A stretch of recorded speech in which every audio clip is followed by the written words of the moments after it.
બોટાદ જિલ્લાના ગરડામાં થોડા દિવસ પહેલા સામાકાંઠેવાડી વિસ્તારમાં મજૂરી કામ કરતા ચંપાબેન વસાવા નામના મહિલાની હત્યા થઈ હતી, જેમાં પોલીસે આરોપીને ઝડપી લીધો છે। ચંપાબેન વસાવાના આરોપી પતિ સતીશ વસાવા વડોદરા જિલ્લાના ચગડોળ ગામનો રહેવાસી પોતાની પત્નીની હત્યા કરીને ફરાર થઈ ગયો હતો। ચારિત્ર્યની શંકાને લઈને પત્નીની હત્યા કરનાર આરોપી સતીશ શાંતિલાલ વસાવાની અમદાવાદના નિકોલથી ધરપકડ કરીને રિકન્સ્ટ્રક્શન હાથ કરાયું હતું।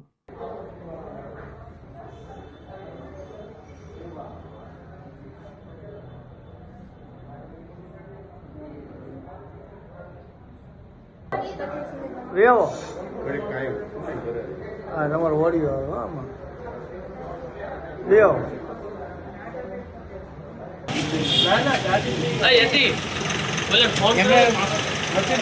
પોલીસ પાસે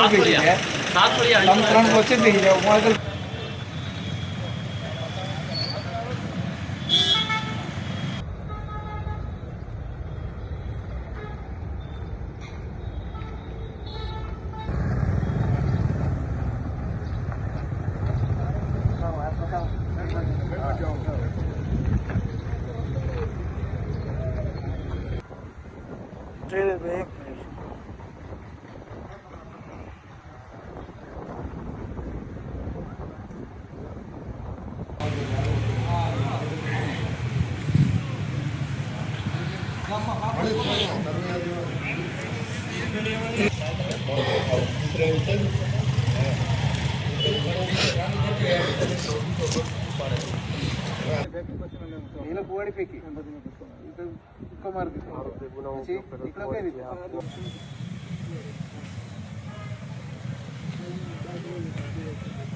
बोलती है ना कि बोली थी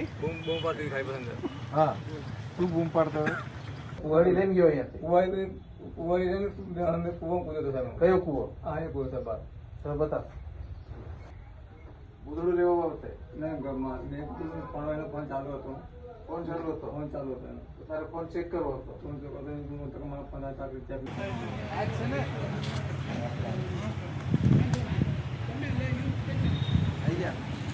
आई जाओ बाजू बस बस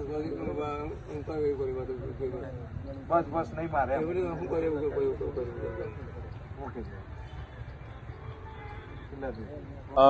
ગરડા પોલીસ સ્ટેશનમાં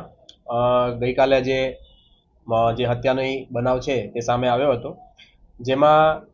જે મરણ જનાર છે ચંપાબેન, જે વાઇફ ઓફ સતીશભાઈ શાંતિલાલભાઈ વસાવા, કે તેઓ મૂળ છે સગડોળ ગામ, કરજણ, વડોદરાના રહેવાસી છે। તેઓ હાલ ગરડા સામાકાંઠા ખાતે વાડી આવેલ છે ત્યાં રહેતા હતા